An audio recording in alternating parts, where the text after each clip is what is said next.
नमस्कार साथियों, मैं जयंत आज फिर एक वीडियो के माध्यम से मैं आपके बीच में उपस्थित हूँ।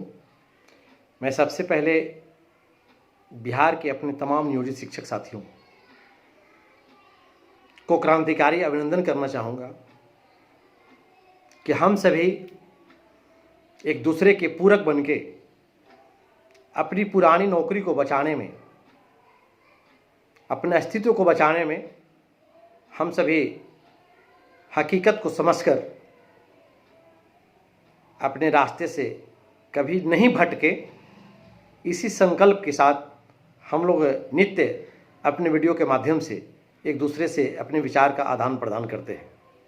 तो चलिए हम फिर एक बार आपसे आग्रह करेंगे कि प्रत्येक वीडियो की भांति इस वीडियो को भी अपने साथियों तक अधिक से अधिक शेयर करेंगे, बेल आइकन दबाकर चैनल को सब्सक्राइब करेंगे। इससे बेनिफिट जो होगा वह बेनिफिट यह है कि जो साथी दूरस्थ क्षेत्र में बस रहे हैं और उन तक अगर किसी प्रकार से आपके द्वारा मेरे माध्यम से या आपके माध्यम से वीडियो नहीं पहुंच पाता है, अगर एक बार वह सब्सक्राइब कर लेंगे तो लगातार उनको यह वीडियो मिलता रहेगा। खैर चलिए, आप लोग वीडियो को अधिक से अधिक शेयर करेंगे। साथियों, लगातार हम लोग अपने विचारों का आदान प्रदान सोशल मीडिया के माध्यम से करते रहते हैं। वर्तमान जो परिस्थिति है, इस परिस्थिति में वैसे बिहार के नियोजित शिक्षक साथी जो कोई 2003 से नौकरी कर रहे हैं, कोई 5 से कर रहे हैं, कोई 6 से कर रहे हैं, कोई 8 से कर रहे हैं, कोई 10 से कर रहे हैं, कोई 13 से कर रहे हैं, कोई 18 से कर रहे हैं, कोई 22 से भी कर रहे हैं, सब तरह के नियोजित शिक्षक इसमें हैं। हम लोगों को 2015 में ही सही, लेकिन 2015 से ही हम लोगों को ग्रेड पे और पे स्केल मिल रहा है, यह सब लोग भली भांति जानते हैं। इसमें कहीं कोई किंतु परंतु नहीं है।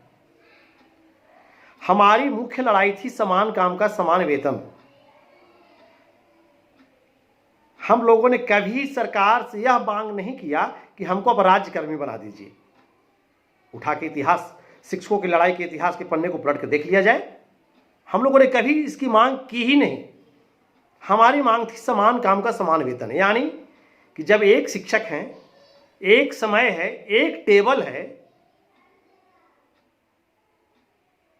एक व्यवस्था है, तो फिर वेतन अनेक क्यों? यही हमारी मूल लड़ाई थी। इसी मामले को लेकर के हम लोग 2017 में हाई कोर्ट गए। हाई कोर्ट से जीत मिल गई हम लोगों को, समान काम के समान वेतन मिलना चाहिए इन लोगों को। लेकिन सरकार को कहीं न कहीं लगी कि नहीं,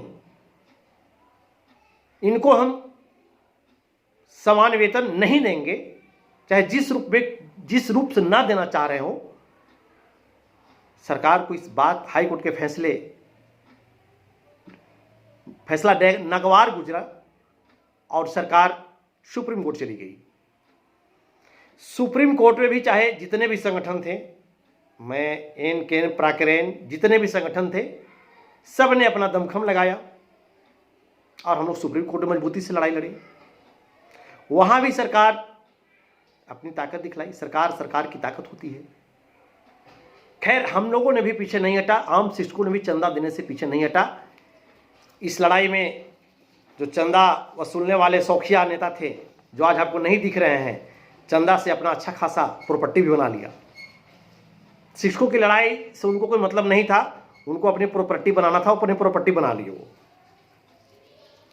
खैर, बिहार सरकार के द्वारा वहां दलील पेश किया गया सुप्रीम कोर्ट में कि अभी बिहार जो है वह समान काम के समान वेतन देने की स्थिति में नहीं है।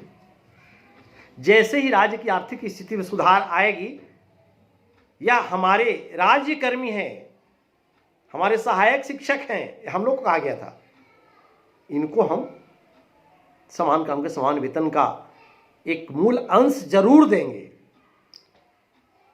अब वह धीरे धीरे समय बढ़ रहा था, चुनाव का समय आ गया सर पे।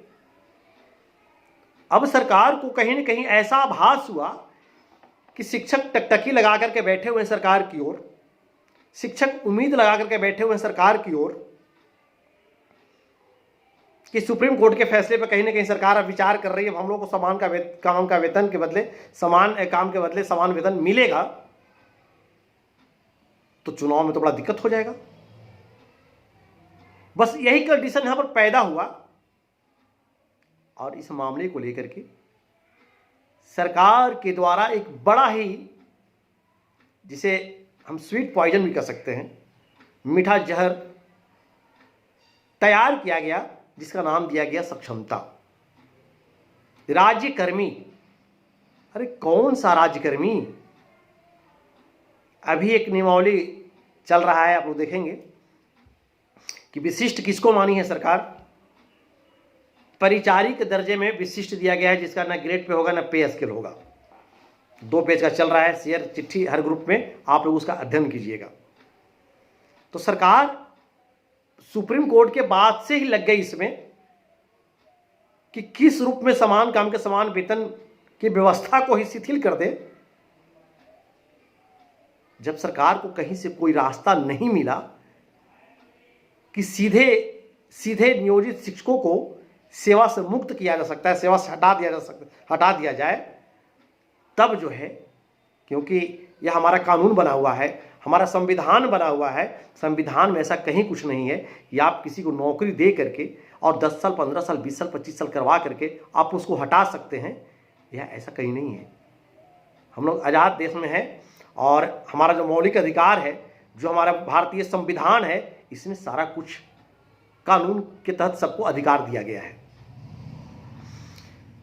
चूंकि यदि सरकार गलत निर्णय ले लेती है तो कोर्ट भी कर्मियों के साथ खड़ी हो जाती है। तो शिक्षक कोर्ट नहीं जाए और कोर्ट शिक्षक के साथ, कर्मचारी के साथ खड़ा ना हो जाए, इसके लिए सरकार जो है अपनी नई व्यवस्था लाई कि आइए आपको राज्यकर्मी बनाते हैं, और लोग राज्यकर्मी बनते गए। आज जरा गौर कीजिए, आज की जो स्थिति है वह सिर्फ खबर पढ़ने से ही लोग मर्माहत हो रहे हैं। कहीं कहीं का मिल रहा है कि आके विशिष्ट शिक्षक जो बन गए उनको मेडिकल नहीं मिलेगा। तो सरकार तो अपनी जगह पे सही है, आप प्रोबेशन पीरियड में हैं, आपको छुट्टी कैसे देगी सरकार? वेतन के बारे में अभी भी लोगों को बताया जा रहा है कि हम लोग को आगे जाके एरियर मिलेगा, कालांतर में ये होगा वो होगा, जबकि सब झूठा और ख्याली पुलाव है। सरकार अपनी मंशा में कामयाब हो गई। हम लोगों को ये ग्रेड पे और पे स्केल से सरकार को अलग करना था, बस, और कोई सरकार की मंशा नहीं थी। हो गए। नई व्यवस्था के तहत जो अध्यापक बहाल हुए, माननीय मुख्यमंत्री जी बार बार कहें कि अध्यापक वाली सारी सुविधा मिलेगी, आपको भी मिल गया। विशिष्ट शिक्षक क्या है उसकी नियमावली घूम रहा है, 2 पेज का एक है। देखिए सरकार 2019 से 20 में इसको आकलन कर दिया है कि विशिष्ट का दर्जा किसको दिया जा रहा है। तो सारा कुछ क्लियर हो गया है। अब सरकार चाहे जो भी आंकड़ा दे, शिक्षक जो धरातल पे भी नियोजित शिक्षक रह गए हैं उसके हिसाब से 90,000 और 1 लाख के बीच में नियोजित शिक्षक अभी बिहार में बने हुए हैं अपने पद पे।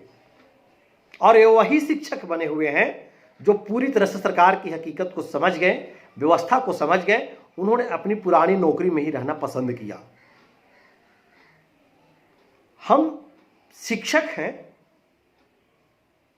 हमको विद्यालय में जाकर के ब्लैक बोर्ड पर रिलैक्स माइंड से होकर के बच्चों को पठन पाठन कराना है। और यदि हमें ही दिन रात प्रताड़ित किया जाए, तरह तरह का भावना उत्पन्न किया जाए, तो हम किस रूप में जाकर के विद्यालय बच्चों को स्वच्छंद तरीके से हम पढ़ा सकेंगे? इस पर विचार करने की आवश्यकता है। हमारे नियोजित शिक्षक जितने भी हैं, आप बिल्कुल निश्चिंत रहें, क्योंकि जो इस नौकरी को छोड़ के नई नौकरी में गए हैं वह अपनी इच्छा से गए हैं। सरकार कोई बंधन अपने तरफ से नहीं रखा है, तो उनके लिए सब कुछ ठीक ठाक है। अब कुछ शिक्षक साथी अभी भी फोन करते हैं कि हम अपने स्कूल में अकेले बच गए। क्वेश्चन तो लगातार मेरे पास आते रहता है कि अकेले बच गए हैं, बहुत टॉर्चर कर रहा है। तो भाई टॉर्चर क्यों कर रहा हो? वैसे शिक्षक को हम बोल रहे हैं सीधा कि जाइए भर दीजिए फार्म अभी। अरे भाई हम भी आदमी हैं, हम भी आपकी तरह हैं, जो आपकी बात को सुनते हैं, समझते हैं और आपको समझाते हैं। उनको हम सीधा बोल रहे हैं जाइए अभी भरिए फार्म। हमसे क्या कह रहे हैं आप?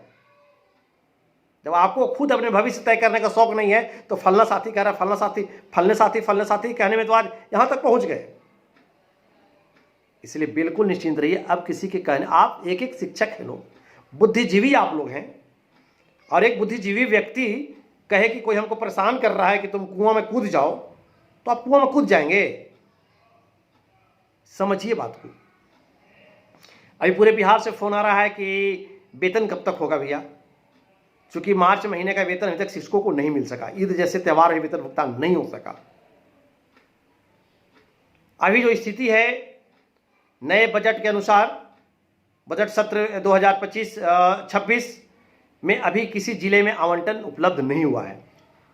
आज जो उच्च स्तरीय बातचीत हमें हुई है उसके अनुसार संभवतः 10 से 12 तारीख से पहले, 10 से 12 मान के चलते हैं, तक सभी जिलों में आवंटन उपलब्ध हो जाएगा। हमारी कोशिश रहेगी कि 20 तारीख से पहले सभी जिलों में आपके जितने भी नियोजित शिक्षक हैं, आपके मार्च महीने का वेतन भुगतान हो जाए। यदि ज़्यादा लेट हुआ, 20 पार करता है किसी कारणवश, तो फिर मार्च और अप्रैल दोनों महीने का वेतन भुगतान एक साथ करवाया जाएगा। अब जो जो आपको सामने आ रहा है, सिर्फ सामने देखते जाइए और तुलना करते जाइए। अब किसी से पूछने, कहने और ज़्यादा समझाने की आवश्यकता नहीं है। अब समझाने का समय गया। आपको सब कुछ मिल रहा है। नियमावली 2020 के अनुसार नियोजित शिक्षक को सब कुछ मिलेगा। प्रोन्नति के लिए बार बार लोग हमसे कहते हैं, तो प्रोन्नति के लिए प्रक्रिया बढ़ गया है, हर जिलों में बढ़वाया जा रहा है। जहां दिक्कत होगा एक बार समेकित रूप से बैठ करके और पूरे बिहार में पत्र निकलवाया जाएगा। वह आपका मिला हुआ चीज है, उसको आपको कोई छीन नहीं सकता है, आप निश्चिंत रहें। बाकी अभी एक समस्या कहीं कहीं उत्पन्न हो रहा है जूनियर सीनियर को लेकर के, तो ये तो काफ़ी तकलीफ के साथ कहना पड़ रहा है हमको। ये बिहार के वैसे विद्यालय सबको फोन आ रहा है जो नियमित शिक्षक हैं, चाहे वो 94 बैच के हो चाहे पहले वाले हो। हम तो आपको बड़े भाई कहते हैं, बड़े भाई मानते हैं। आप लोग का ही देन रहा कि आप अपने स्वीकृत पद को नहीं बचा सके। अगर आप स्वीकृत पद को बचा लेते, जैसे सब रिटायर करते गए, आपके पद को सरकार छीनते गई, समाप्त करते गई, तो आप ये कैसे सोच ली कि नियोजितों के लिए सिर्फ ऐसा हो रहा है? आप भी अगर मरिएगा ना, तो आपका बेटा, आपका बेटी, आपका पुतो, आपकी पत्नी भी नियोजित बन रहे हैं। ये सबकी लड़ाई है। और आप जहां तहां बंद करके जो विद्यालय में जूनियर सीनियर का मामला उठा रहे हैं, आप अधिकारी हैं। जब तक राज्य से कोई पत्र नहीं आता है, शिक्षा निदेशक का कोई पत्र नहीं आता है कि कौन कौन जूनियर कौन सीनियर होगा, तो रजिस्टर में जो विद्यालय में नाम आगे पीछे करके जो लड़ाई लड़वा रहे हैं कुछ बिहार के प्रधानाध्यापक महोदय, तो इस मामले में आप सावधान हो जाइए, वरना शिक्षक आपके विरुद्ध कोर्ट जाएंगे, कोर्ट में खड़ा करवाएंगे आपको। आप अधिकारी नहीं है, राज्य से पत्र निकल जाएगा तो फिर मान्य होगा। इसलिए ऐसा गलत काम नहीं किया जाए। तो चलिए इन्हीं बातों के साथ अपने बिहार के तमाम शिक्षक साथियों से कहना चाहेंगे, नियोजित शिक्षक साथियों से, कि आप जिस दिलेरी के साथ आप अपनी पुरानी नौकरी में बने रहने का संकल्प ले लिए हैं, आप बिल्कुल निडर होकर के आप नौकरी करते रहिए। विद्यालय अपने कर्तव्य का पालन कीजिए, समय पर विद्यालय जाइए, विद्यालय में बच्चों को ब्लैक बोर्ड पर बिल्कुल लगन से पठन कीजिए। इसमें कहीं कोई कोताही नहीं बरतिए, शिकायत का मौका नहीं दीजिए। नियोजित शिक्षक ही बिहार के विद्यालय को संवारा था, संभाला था और आज भी संभाले हुए है। आज जो वर्तमान स्थिति उत्पन्न हो रही है, आए दिन जो मीडिया में आ रही है, किसी से छुपा हुआ नहीं है। भले कोई खुले मुंह से बोले कि नहीं